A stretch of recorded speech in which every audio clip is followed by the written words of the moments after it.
जय श्री महाकाल देवी सज्जनों में हूं पंडित गोविंद शास्त्री ज्योतिषाचार्य जन्म कुंडली विशेषज्ञ भोपाल मध्य प्रदेश से।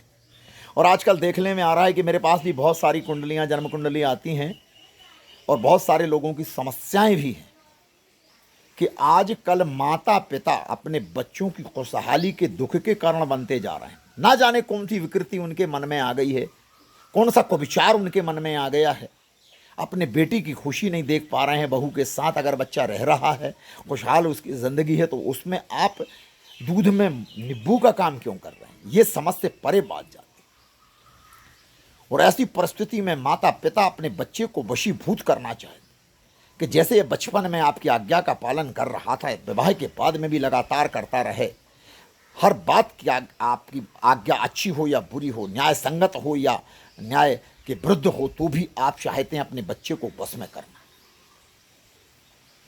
आपको इतना ज्ञान नहीं है कि आप पराए घर से एक लड़की लेकर के आए हो जिसका कोई संबंध नहीं था आपसे, पहले कोई परिचय नहीं था, वो एक अननोन पर्सन थी, आपके घर में आई और आपके घर परिवार को उसने संभाला।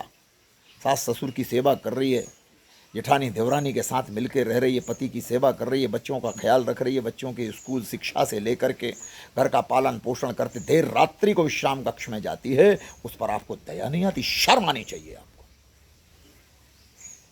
जो माता पिता अपनी संतान का सुख नहीं देख सकते, उनको 7 जन्म तक उनको भी दाम्पत्य जीवन का सुख नहीं मिलेगा। महान नरक के गामी हो गए। रौरव नरक है, 14 नरकों में, नरक की 14 कोटियां हैं, उसमें सबसे खतरनाक जो है वो रौरव नरक। ऐसे माता पिता रौरव नरक में जाते हैं जो अपने बच्चे को भड़काकर, बहू के प्रति भड़काकर उनके संबंधों में दरार पैदा करते हैं। बेटे को सह देते हैं कि बहू को जो छोड़ के आ जा, हम तेरी दूसरी शादी करा देंगे। इस प्रकार के जो दुर्वचन देते हैं, इस प्रकार के जो कुविचार मन में जिस माता पिता के आते हैं, वो माता पिता दूसरे जन्म में सुअर और कुत्ते की योनि पाते हैं। ये ध्यान रखना।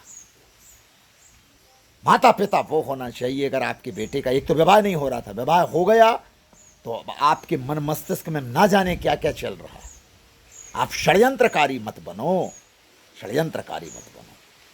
आप सुख का कारण बनो, दुख का कारण नहीं। एक अवस्था आ गई है आपकी, आपके यहाँ बहू आ गई है, अब आप मौन रहिए। आपकी सेवा तो हो रही है ना, क्यों परेशान हैं आप रिटायर पर्सन हैं, व्यापारी हैं, आप किसान हैं, उद्योगपति हैं, जो भी हैं आप, आईएएस हैं, आईपीएस हैं, विंग कमांडर हैं, कोई भी सेना के अधिकारी हैं, रिटायर हो गए।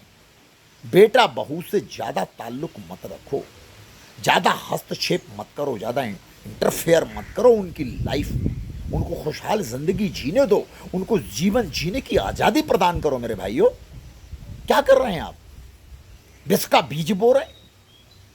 जो सासें अपनी बहू को बार बार टोकती हैं, जो ससुर अपनी बहू पर चिल्ला चोट करते हैं, बार बार टोकते हैं, नरक के गामी होते हैं। ध्यान रखना। बहू और बेटे से तो वार्तालाप उतना ही रखो जितना उपयोग। समय से आपको नाश्ता मिल गया, समय से भोजन मिल गया, समय से आपको दवा मिल गई, और क्या चाहिए आपको? नाती पोतों के साथ आनंद लो। ये क्यों षड्यंत्रकारी काम क्यों करते हो? ये केकई मंत्रा वाला काम दिमाग में से हटा दो। मान जाओ मेरी बात। दारुण दुख का कारण आप स्वयं बनेंगे। आपके घर परिवार की खुशहाली छीनने का कारण आप बनेंगे। आप फिर अकेले रह जाएंगे, कोई नहीं पूछने वाला आपको। ये ध्यान रखना।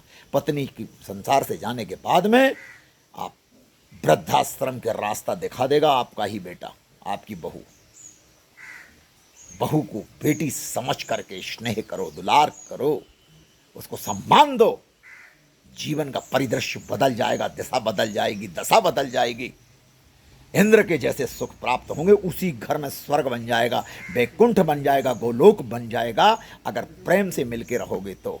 अन्यथा दारुण दुख तो होना ही है, कोई नहीं बचा सकता। तो वो माँ बाप सावधान हो जाएं जो अपने बेटे की खुशहाली नहीं देख सकते, बेटे को भड़काते हैं, बहू पर हिंसा करने के लिए उसको प्रोत्साहित करते हैं, या बहू में तरह तरह के दोष आप लोग निकालते हैं। उनका दुख का कारण आप बनते हैं। फिर न्यायालय और कोर्ट कचहरी, परिवार परामर्श केंद्र, उसके बाद विद्रोह, विछोह या वियोग की स्थितियां बन जाती हैं। तो सावधान, अलर्ट मोड पर आप आ जाएं, सुधर जाओ, मान जाओ मेरी बात, अन्यथा दुखद परिणाम आएंगे।